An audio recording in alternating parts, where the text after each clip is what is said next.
Donc le groupe du temps libre, ça existe à Indicine, c'est cette société qui tient ça, et qui a donc tenu à faire une nouvelle section sur une proposition de Claude, donc le club cuisine. Alors, vous êtes les premiers cobayes, premières cobayes.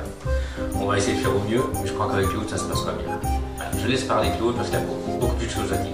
Alors, je m'appelle Claude Ippolito, pour ceux qui ne me connaissent pas. Vous avez vu que je suis italien.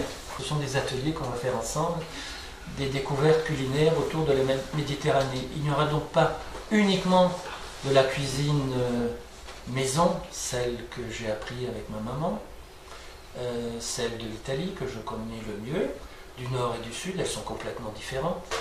Et vous verrez aussi que on pourra, à travers la Méditerranée, découvrir d'autres recettes et d'autres plats qui sont autour de la Méditerranée. Il y a l'Espagne, il y a le Portugal, il y a le Maghreb avec l'Algérie, la Libye et tout ce qui remonte. Et puis vous avez bien sûr l'Italie, vous avez la Grèce, vous avez les pays comme la Croatie et tout ça. L'Albanie, ce sont des pays qui sont autour de cette grande mer Méditerranée, même s'il y a d'autres petits coins qui s'appellent un peu différemment, mais c'est toujours la grande mer Méditerranée pour moi. En fait, là, je vais faire appel à vos goûts.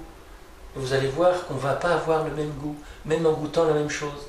Donc, il faudra que je vous fasse aimer des choses que vous n'allez peut-être pas apprécier.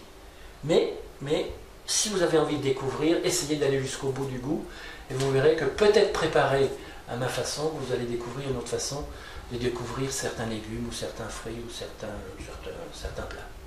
On va faire un décliné d'orange, donc à travers l'orange, malheureusement je n'avais plus assez d'orange bio. Dans les menus italiens, il y a en fait 4 plats qui se suivent. Il y a les antipasti qui sont les entrées, non pas l'entrée. Il y a le primo qui va être le premier plat, qui peut être une soupe ou des pâtes. Deuxième plat qui peut être des pâtes uniquement.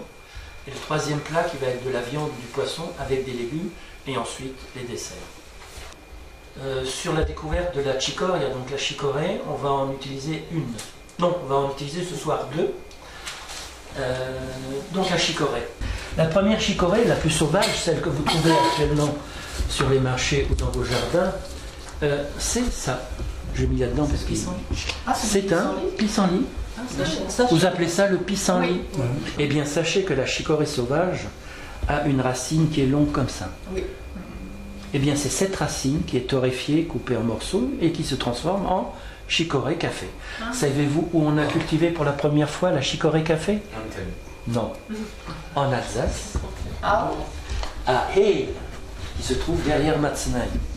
Eh bien, de 1700 à peu près 1800, alors les dates exactes, il faut aller à la mairie de Benfeld pour les trouver, vous verrez que là, il y avait un château et une usine de chicorée. Le propriétaire, qui était un noble, cultivait de la chicorée pour faire le café. Mais ce n'était pas une boisson pour le matin, c'était une boisson, il était aussi pharmacien. Il soignait les maux de ventre et tout ce qui était autour de l'hépatite, donc du foie, etc. Parce que le jus de la chicorée, même si vous mangez beaucoup de pissenlit, normalement vous devriez aller aux toilettes facilement. Il n'avait pas de successeur, et donc il a vendu comment on appelle ça, la marque déposée, la fabrication, le café, à une marque très connue aujourd'hui qu'on trouve dans les magasins, c'est la chicorée Leroux du Nord. Vous avez quelque chose de rapprochant. Vous allez voir, ça c'est sauvage, et ça ce n'est pas sauvage, c'est cultivé, mais on en trouve aussi à l'état sauvage. Eh bien, vous avez quelque chose qui ressemble un peu au pissenlit, et regardez, c'est beaucoup plus grand. C'est beaucoup plus grand qu'un pissenlit, mais vous voyez que la forme est à peu près la même chose. Ici, la racine est vide alors que là, elle est pleine, parce que c'est cultivé, mais en fait, c'est la même chose que ça. Sauf qu'à force de croiser, on en a fait une salade. Eh bien, ça, c'est la fameuse chicoria. Chicorée. C'est l'origine de l'endive. Parce que l'endive que vous voyez là, elle n'est pas comme ça. Elle est comme ça. Lorsqu'elle va être mise en terre, dans le sable, ou dans le noir, quand elle va repousser, en fait, ce qui repousse, c'est ce qui est à l'intérieur. Celle-ci est un type de chicorée qui a plein de pousses à l'intérieur, mais on va l'utiliser après. Eh bien, si vous prenez ce pouce-là, ou la totalité de cette plante, vous la mettez dans le noir, dans le sable, vous la recouvrez, eh bien, elle va être toute blanche, comme celle-ci. Donc quand on met ça dans le noir, et dans le sable, eh bien, ça devient ça. Mais ça et ça, c'est la même chose. Et si vous goûtez les 3 légumes, vous verrez qu'ils ont un goût amer.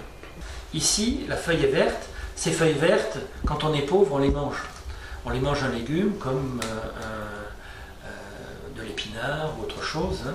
Donc on va les enlever, on va le faire tout à l'heure. Et on va garder uniquement ces pousses qu'on va utiliser tout à l'heure pour faire l'entrée. N'oubliez pas, avant de partir, il faut faire la vaisselle, nettoyer, ranger, comme à la maison. Ne me laissez pas tout seul faire tout ça, c'est pas prêt. Ici,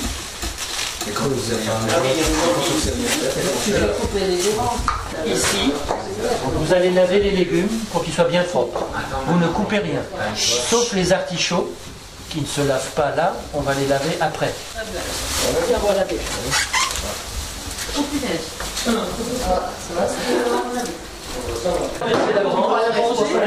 Des oranges sanguines. Ah ouais. Et là des oranges parce qu'elle va donner une teinte et une couleur à la salade. J'attends les autres du chien. Et la carotte, je l'épluche. Alors, on peut prendre un truc. Regarde, toutes les feuilles qui sont là.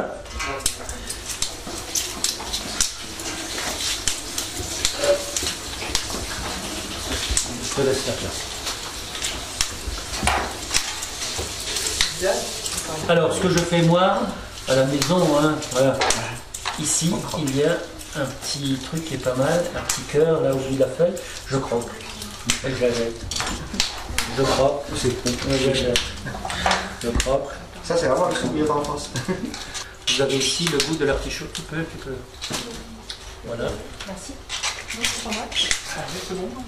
Quand tu arrives à peu près là, tu vois, que tu sens en croquant que c'est tendre. Ah, tu vois, regarde, je suis allé plus loin que le goût.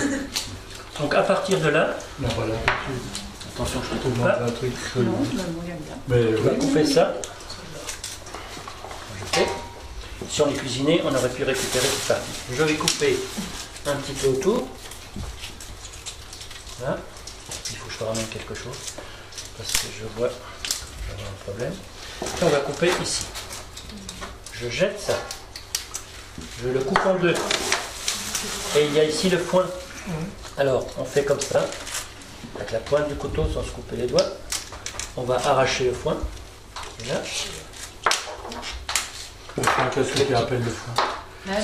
C'est les fluches en alsacien. Ah, l'intérieur de la... Les poils. Alors, sinon ça va devenir tout noir. Et je le mets là. Voilà, donc il faut le faire assez rapidement. Donc là tu peux encore y aller un petit peu. Du céleri en branche. Le céleri en branche est très utilisé en Italie. En sauce tomate, en salade, crue. Le trognon là tu le coupes. Et tu vas le couper, alors regarde je vais te montrer.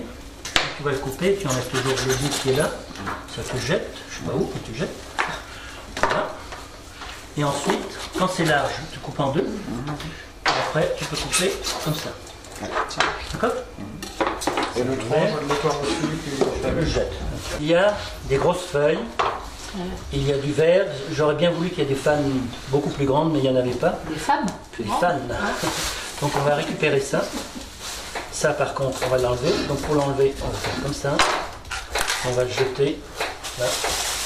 Celui-là, on va le jeter. Il est un peu grand, comme on en a assez. Donc je vais couper ici. Je vais récupérer ça. Je vais récupérer ça.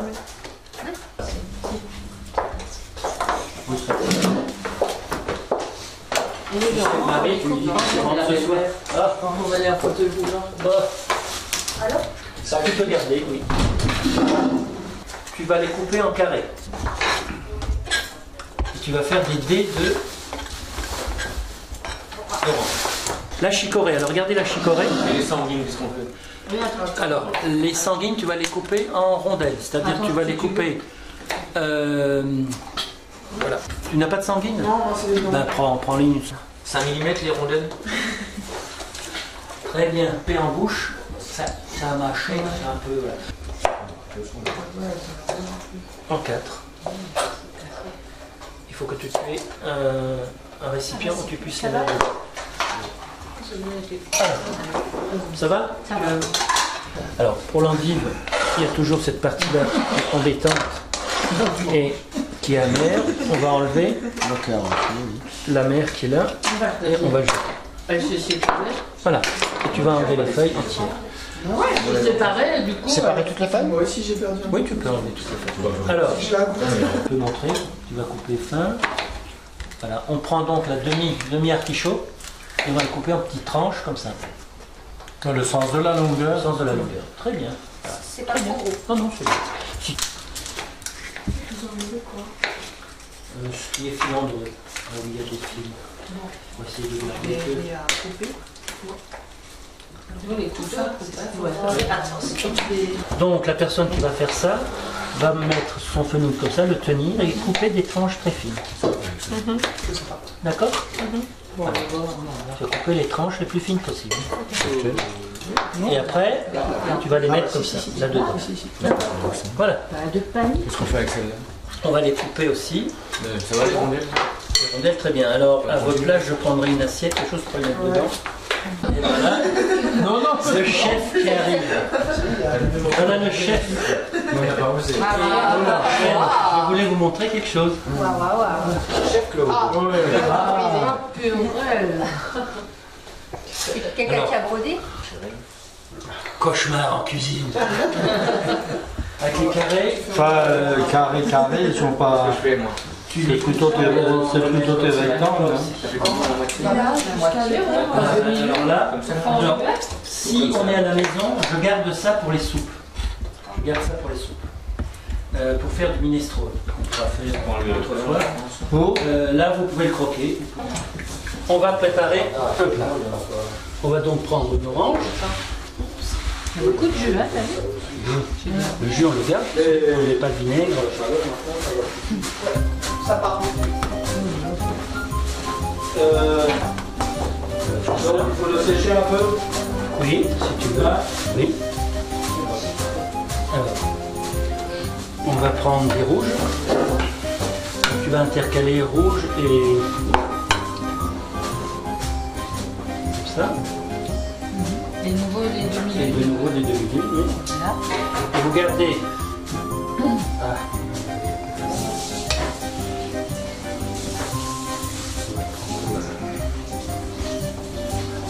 Il y en a qui viennent prendre des mélanges, c'est des-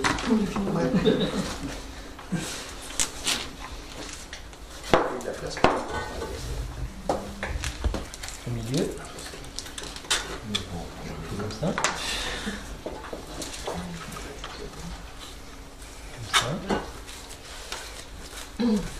Comme ça. Comme ça.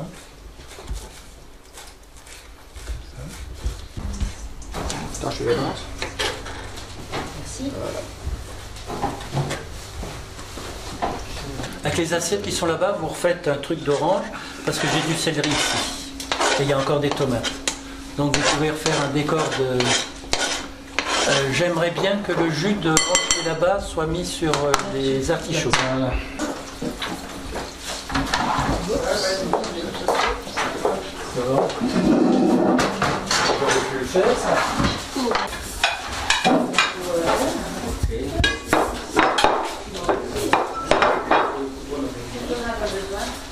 Une assiette.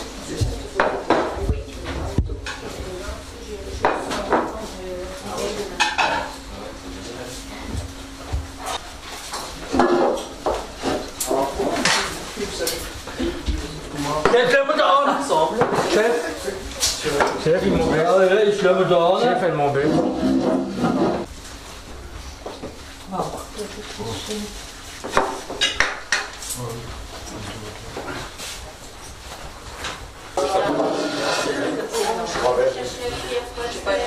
On va continuer avec du sel. Et je vais poivrer, bien sûr. C'est là-dessus parce que les rouges, on les pas. Et après, on va flamber aussi, non? Oui, on pourrait peut-être flamber pastis, non? Ja, du bist der Chef an dem Club, du. Kannst du mit Kindern bringen? Alors voilà comment on assaisonne. Et non pas à la cuillère. Encore pas, ça ce qui est encore. Merci. Alors comme c'est de la cuisine méditerranéenne, ce qu'on appelle ici l'huile d'olive, ce n'est pas quelque chose de gras, mais c'est quelque chose de bon.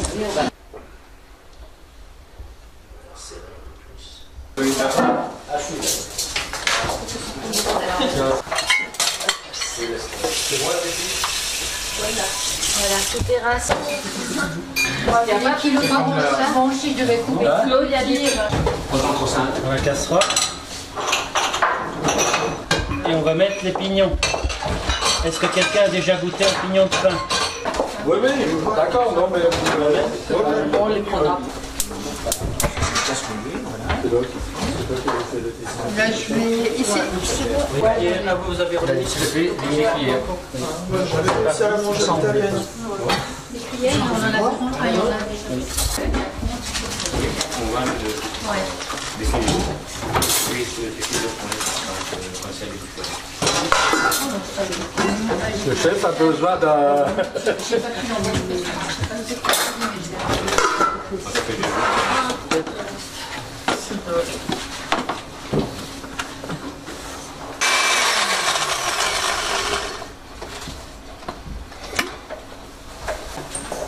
Il y a une lumière dedans. Avec le pognon, je savais pas. On pouvait faire.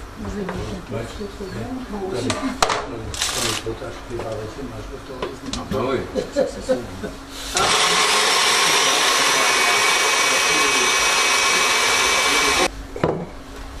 Alors, pour l'eau, basilic. Bien sûr, on pourrait faire pur fenouil, mais ça a un goût de pur fenouil. Donc là, quand on a le temps, on va le broyer, on va le pester par moment. Là, j'ai chaud. Ah, bah, j'ai monté le chauffage. Je crois qu'on peut éteindre le rasateur.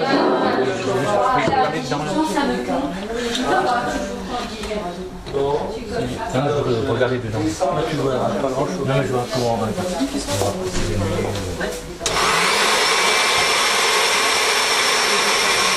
C'est ce qu'on appelle les bavettes. Bavette, c'est un spaghetti plat. Ah, ouais. C'est un spaghetti plat. Moitié, oui, mais on prend que la moitié.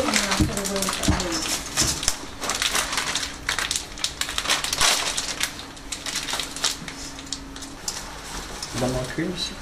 On va laisser reprendre l'ébullition. Donc là, il n'y a rien. Il y a toujours un goûteur quand il y a des pâtes. Oui, on sait.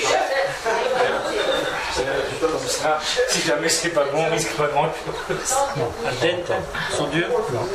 Alors les Milanais mangent les pâtes quand elles croquent sous la dent. Dans le milieu de l'Italie, on les aime bien al dente, c'est-à-dire qu'elles doivent être assez dures, fermes.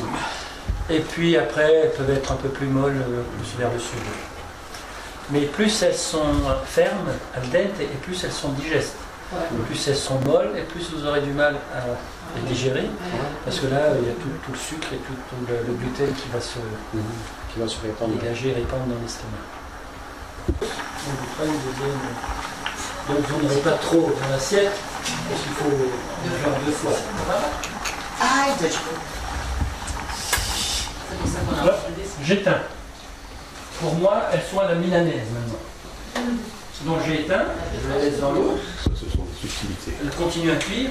N'oubliez pas que sur ces nouvelles casseroles qui ont un fond épais, ou sur vos plaques qui, par exemple électriques, vitrocéramiques, restent encore chaudes à peu près 10 minutes, le temps de cuisson, vous l'intégrez à votre système de casserole et de cuisinière. Si vous dites 10 minutes, ça veut dire que vous allez les éteindre non pas.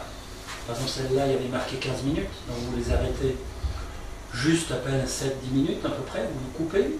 Comme le fond va être chaud, vous économisez en gaz, en électricité, etc. Il faut toujours faire ce calcul. Ne le faites pas jusqu'au dernier moment. Vite, vite, vous allez jeter de l'eau bouillante que vous allez pour égoutter vos pâtes, et votre casserole est toujours très chaude. Donc si vous les remettez dedans, elles vont continuer à cuire. Là, en fait, elles vont refroidir tout doucement, mais elles sont encore suffisamment chaudes pour rester chaudes jusqu'au service. Je vais égoutter les pâtes.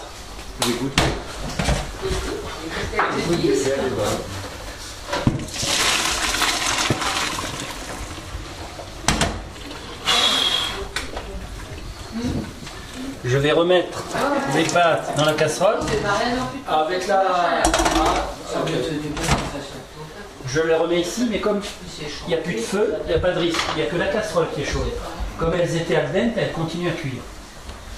Donc là, je vais prendre ça. Donc on est 10, hein. Donc on va faire goûter à 10 personnes ceci.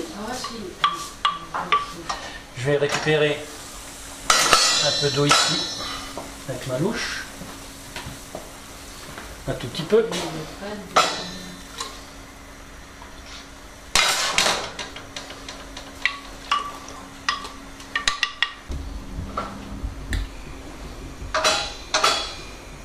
Parmesan, puis de lait, comme vous voulez. Parmesan et la... Non, bien sûr, oui, c'est parfait. Merci. De la bouteille de l'huile. C'est tout des questions de savoir. C'est là pour le chef. Et de l'ail aussi. Non, le marché est plus goûtu. Un peu plus élevé avec des bouillons.